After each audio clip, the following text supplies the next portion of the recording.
మన ముఖ్యమంత్రి గారు తనకంటూ ఒక ప్రత్యేకమైనటువంటి బ్రాండ్ ఇమేజ్ని ఏర్పరచుకున్నారు. కాబట్టి గతంలో అయితే సుస్థిర అభివృద్ధిలో ఈ రాష్ట్రం దేశంలోనే 2018-19 మూడో స్థానంలో ఉండేది అధ్యక్ష.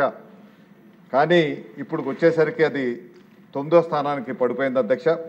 ఆరోగ్య విషయంలో అయితే గతంలో అయితే 7వ స్థానంలో ఉండేది, ఇప్పుడు 11వ స్థానానికి. అదేవిధంగా రక్షిత మంచినీరు కల్పించడంలో 4వ స్థానంలో ఉన్నది 11వ స్థానంకి.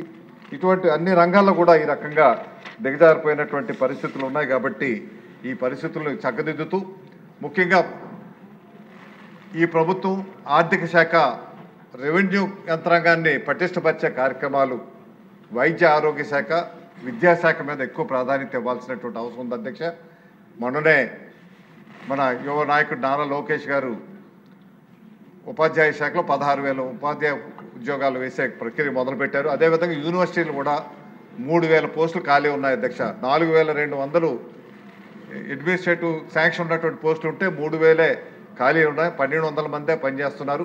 అవి పూర్తి స్థాయిలో పటిష్టపరచడమే కాకుండా రెవెన్యూలో అయితే మనకు 660 మండలాలు ఉంటే కేవలం 350 మండలాలకు మాత్రమే మనకి తహసీల్దార్లు ఉన్నారు అధ్యక్ష.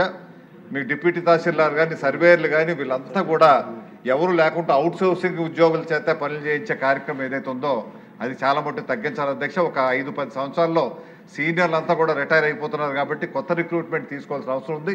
రెవెన్యూ రికార్డ్స్లో ఎక్కువగా లోపం వచ్చేది మనకి కంప్యూటర్ ఆపరేట్ చేసేటువంటి ఎవరైతే ఉన్నారో అవుట్ సోర్సింగ్ ద్వారా వారు తప్పుడు విధానాల వల్ల, తప్పుడు ఎంట్రీస్ వల్ల అవి చాలా లిటిగేషన్ పెరిగిపోయి, రీసర్వేలో కూడా లిటిగేషన్ పెరిగిపోయింది. కాబట్టి అది ప్రభుత్వ ఉద్యోగులే ఈ కంప్యూటర్ ఆపరేటర్ చేసే విధంగా కార్యక్రమాన్ని వారు ఆ పోస్టులు ఫిలప్ చేసేటువంటి కార్యక్రమం చేయాల్సినటువంటి అవసరం ఎంతైనా ఉందని మీ ద్వారా తెలియపరుస్తూ, ఇప్పుడే చూసాం అధ్యక్ష, హెల్త్ డిపార్ట్మెంట్లో అడల్ట్రేషన్ దానికి యూస్ అయ్యేటువంటి ఎవరు అధికారులు కూడా ఎవరు లేరని అంటున్నారు అధ్యక్ష.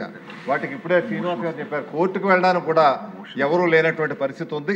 ఒక టాస్క్ ఫోర్స్ తోటి ఏర్పాటు చేయాలి, ప్రత్యేకమైనటువంటి నిధి కేటాయించి డ్రగ్స్ ఎట్లయితే ప్రమాదకరమైనవో డ్రగ్స్ కంట్రోల్ చేయడానికి మీకు ఈగిల్ అనేటువంటి టాస్క్ ఫోర్స్ పోలీస్ డిపార్ట్మెంట్ ఎట్లాగైతే పెట్టిందో హెల్త్ డిపార్ట్మెంట్ ద్వారా కూడా ఒక డెడికేటెడ్ టాస్క్ ఫోర్స్ పెట్టి ఈ అడల్ట్రేషన్ ఏవైతే ఉందో అన్నీ కూడా కలితే అయ్యే కార్యక్రమం ఈరోజు చర్చ కూడా వచ్చింది అధ్యక్ష హౌస్లో.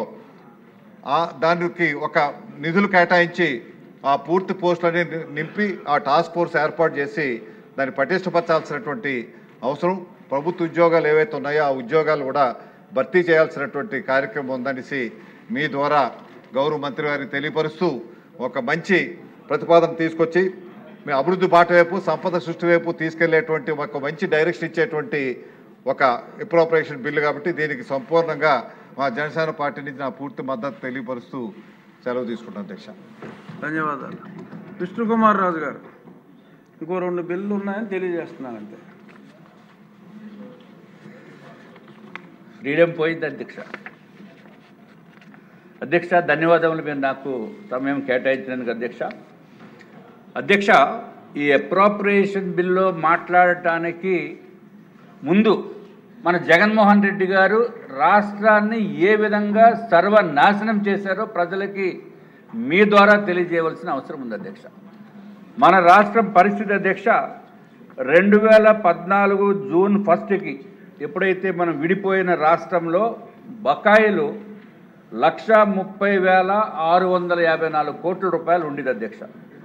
తర్వాత అధ్యక్ష 2014 నుంచి 2019 వరకు కంబైన్డ్ ప్రభుత్వం ఉంది, కొంతకాలం కలిసి ఉన్నాము. తర్వాత ఓన్లీ తెలుగుదేశం పార్టీ అధికారంలో ఉంది అధ్యక్ష. అప్పుడు అధ్యక్ష మొత్తము 1,30,106 కోట్ల రూపాయలు నికర అప్పు చేసింది అధ్యక్ష టోటల్గా. అంటే కార్పొరేషన్ అప్పు పెండింగ్ బిల్స్తో కలిపి అధ్యక్ష టోటల్గా 1,86,479 కోట్ల అధ్యక్ష. అట్లాగే అధ్యక్ష మే 2019 30వ తారీఖుకి తెలుగుదేశం పార్టీ దిగిపోయేటప్పటికి అధ్యక్ష అప్పు ఆంధ్ర రాష్ట్రంలో ఉన్న అప్పు అధ్యక్ష 3,17,000 కోట్ల 3,17,134 కోట్ల అధ్యక్ష. అటువంటిది జగన్మోహన్ రెడ్డి గారు అధ్యక్ష గౌరవ మాజీ ముఖ్యమంత్రి నేతృత్వంలో వైఎస్ఆర్సీపీ ఒక దుర్మార్గపు ప్రభుత్వ విధానాలతోటి దోపిడీ, అరాచకము, విధ్వంసము తప్ప జగన్మోహన్ రెడ్డి గారికి ఏమీ తెలియదు అధ్యక్ష. అసలు ఆయన చేసిన దారుణాతి దారుణాలు ఆంధ్ర రాష్ట్ర అప్పుని 10 లక్షల కోట్లకి తీసుకుని వెళ్ళిపోయారు అధ్యక్ష. 10 lakhs crores. ప్రపంచంలో ఎక్కడా కూడా ఎంత విధ్వంసకరమైన శక్తి ఉన్నప్పటికీ కూడా వాళ్ళకి ఎవరికన్నా ఉంటే ఇన్ని కోట్ల రూపాయలు 10 లక్షల కోట్ల రూపాయలకు అప్పు చేశారంటే అధ్యక్ష, అసలు ఈ జగన్మోహన్ రెడ్డిని ఎట్లాగా రాష్ట్ర ప్రజలు ఊరుకుంటున్నారా అనేది నాకు అర్థం కాలేదు అధ్యక్ష. ఏదైనా రాష్ట్ర ప్రజల తిరుగుబాటుతోటి కూటమి ప్రభుత్వము, భారతీయ జనతా పార్టీ, తెలుగుదేశం పార్టీ, జనసేన 3 కలిసి మళ్ళీ మనం పోటీ చేసిన తర్వాత అధ్యక్ష, రాష్ట్ర ప్రజల సహాయ సహకారాలతోటి అధికారంలోకి వచ్చి మళ్ళీ రాష్ట్రాన్ని మంచి భవిష్యత్తు దిశగా తీర్చిదిద్దేదానికి గౌరవ ముఖ్యమంత్రి గారు చంద్రబాబు నాయుడు గారు చూపుతున్న చొరవతోటి అధ్యక్ష, ఈ అప్పుల భారాన్ని నుంచి మళ్ళీ మనం బయటపడటానికి అవకాశాలు ఉన్నాయి. ఎందుకంటే ఆయన ఒక విజనరీ లీడర్ అధ్యక్ష.